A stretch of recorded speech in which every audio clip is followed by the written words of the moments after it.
नमस्कार दोस्तों, मैं मुखराज। आज हम लेखांकन की गुणात्मक विशेषताओं के बारे में अध्ययन करेंगे। विश्वसनीयता। विश्वसनीयता का अर्थ कि उपयोगकर्ता सूचना पर निर्भर रह सके, यानी कि जो सूचना दी गई है, उस सूचना पर विश्वास कर सके, निर्भर रह सके। लेखांकन सूचनाओं की विश्वसनीयता इस बात पर निर्भर करती है कि जो घटनाएँ एवं लेन-देन हुए हैं, उनके मापन, प्रस्तुतिकरण के बीच किस स्तर का अंतर संबंध है। यानी कि जो सूचनाएँ प्राप्त हुई है, उन सूचनाओं पर कितना विश्वास किया जा सके। विश्वसनीय सूचना अनावश्यक अशुद्धि व्यक्तिगत आग्रह से मुक्त होनी चाहिए।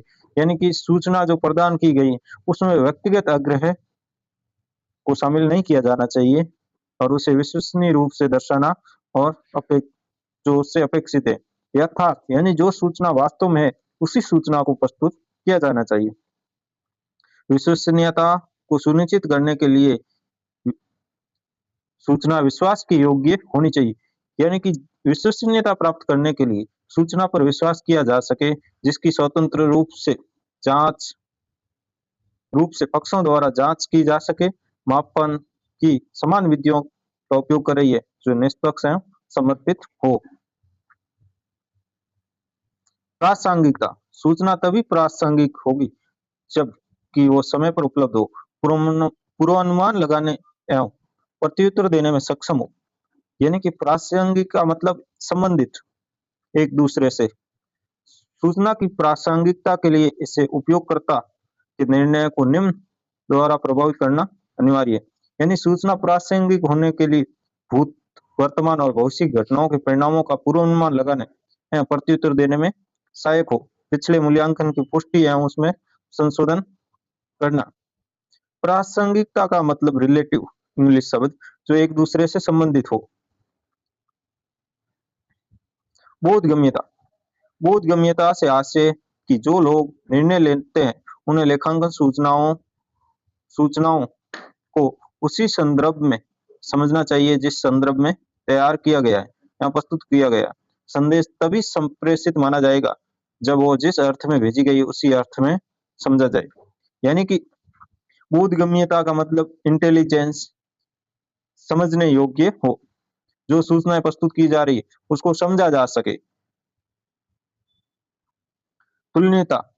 सूचना के प्रयोगकर्ता साधारण उद्देश्य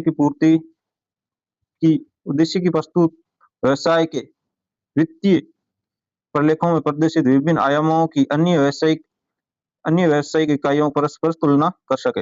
यानी कि तुलनीयता का अर्थ एक दूसरे व्यवसाय की समान इकाइयों के द्वारा तुलना की जा सके। लेखांकन प्रलेख की तुलना करने के लिए ये आवश्यक है कि उनका संबंध समान अवधि, समान मापन इकाई, समान प्रारूप में किया गया। यानी कि तुलना करने के लिए समान विधि, नियम, सिद्धांत, प्रविधियों का उपयोग किया जाना चाहिए। लेखांकन के उद्देश्य।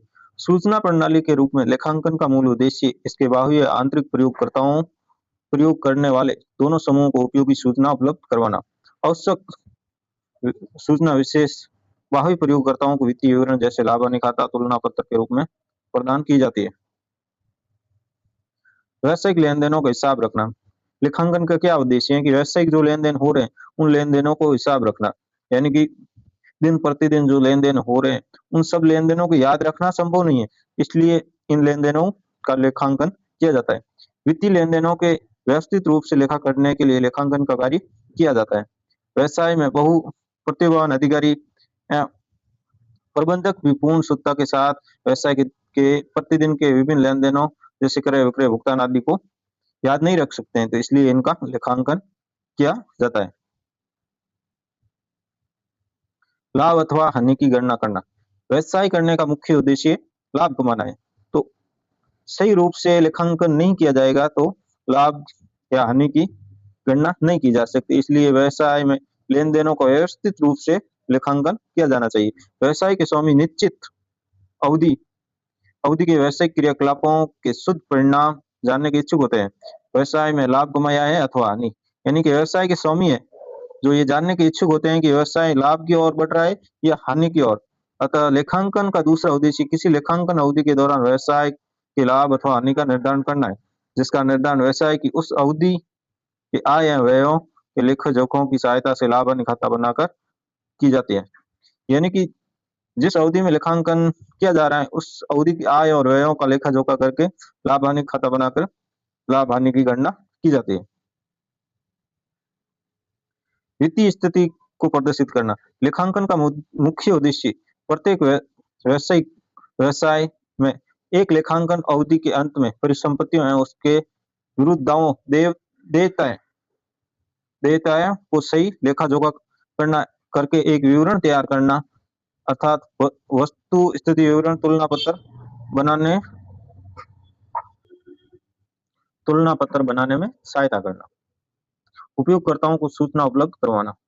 आंतरिक उपयोगकर्ता जैसे मुख्य कार्यकारी वित्तीय प्राधिकारी, उपप्रधान, व्यावसायिक इकाई प्रबंधक, संयंत्र प्रबंधक, स्टोर प्रबंधक, लाइन पर्यवेक्षक आदि आंतरिक प्रबंध उपयोगकर्ता होते हैं। और बाह्य प्रयोगकर्ता निवेशक और संभावित निवेशक, भविष्य की जोखिम और उन पर आय से संबंधित सूचनाएं। जो निवेशक होते हैं, भविष्य में कितनी आय प्राप्त होगी और भविष्य में क्या जोखिम हो सकता है, उससे संबंधित जानकारियां प्राप्त करना चाहते हैं लेखांकन के माध्यम से। वित्तीय विवरण, लाभ हानि खाता, व्यापार खाता से संबंधित। कार्मिक संघ, कर्मचारी, व्यवसाय की स्थिरता तथा लाभप्रदता एवं उनके धन के बंटवारे संबंधित सूचनाएं। यानी जो कार्मिक कर्मचारी संघ होते हैं, व्यवसाय में स्थिरता बनी रहे, व्यवसाय लाभ कमाता रहे और उनके धन के बंटवारे संबंधित, जैसे कि उनका समय पर वेतन दिया जा सके। ऋणदाताओं एवं वित्तीय संस्थान, कंपनी की साख एवं इसकी ऋण एवं ब्याज की भुगतान क्षमता से परिपक्व संबंधी सूचनाएं। यानी कि जो ऋणदाता है वो ये जानना चाहते हैं कि कंपनी की वित्तीय स्थिति कैसी है, समय पर ब्याज दे पाएंगे, ऋण का भुगतान कर पाएंगे, और इसके बारे में सूचनाएं प्राप्त करना चाहते हैं वित्तीय विवरण के माध्यम से। आपूर्तिकर्ता एवं लेनदार। जो आपूर्तिकर्ता हैं, जो माल कंपनी व्यवसाय को उपलब्ध करवाते हैं, जो जिनसे व्यवसाय से जो पैसे मांग रहे हैं लेनदारों का तिथि पर भुगतान करने तथा व्यवसाय की निरंतरता के संबंध में सूचनाएं। यानी कि व्यवसाय की स्थिति कैसी है, लेनदारों का समय पर भुगतान कर पाएगा व्यवसाय या नहीं कर पाएगा, इससे संबंधित जानकारी चाहते हैं। ग्राहक व्यवसाय की निरंतरता, परिणाम, उत्पाद, पार्ट्स, बिक्री के पश्चात की सेवाओं से संबंधित जानकारी सूचना प्राप्त करना चाहते हैं व्यवसाय के वित्तीय विवरणों के माध्यम से। यानी कि जो प्रोडक्ट व्यवसाय ने बनाया है, उस प्रोडक्ट बेचने के बाद जो सेवाएं ग्राहक को प्रदान की जाती है, यानी कि समय पर जो वस्तु सही चल रही है, नहीं चल रही है, रिपेयर है, सर्विस है, इससे संबंधित। सरकार एवं अन्य नियामक संस्थाएं। सरकार संसाधनों के आवंटन या नियमों के पालन से संबंधित सूचनाएं। सामाजिक समूह उत्तरदायित्व, यानी कि सरकार ये चाहती है कि व्यवसाय लाभ कमा रहा है या नहीं, उससे संबंधित जानकारी चाहता है। अगर व्यवसाय लाभ नहीं कमा रहा है तो सरकार को टैक्स वगैरह नहीं प्राप्त होगा, क्योंकि व्यवसाय लाभ में हानि हो रही है व्यवसाय में, तो जिससे कि सरकार को भी घाटा हो जाएगा। इसलिए सरकार भी चाहती है कि वित्तीय विवरण सही तरीके से बनाए जाए। प्रतियोगी, यानी अपने प्रतियोगी की अपेक्षा कर सकती है तुलनात्मक निर्देशन चिन्ह के उद्देश्य से संबंधित सूचनाएं।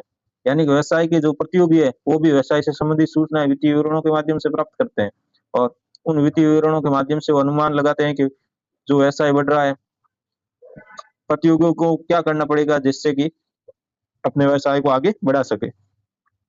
धन्यवाद आप सभी का।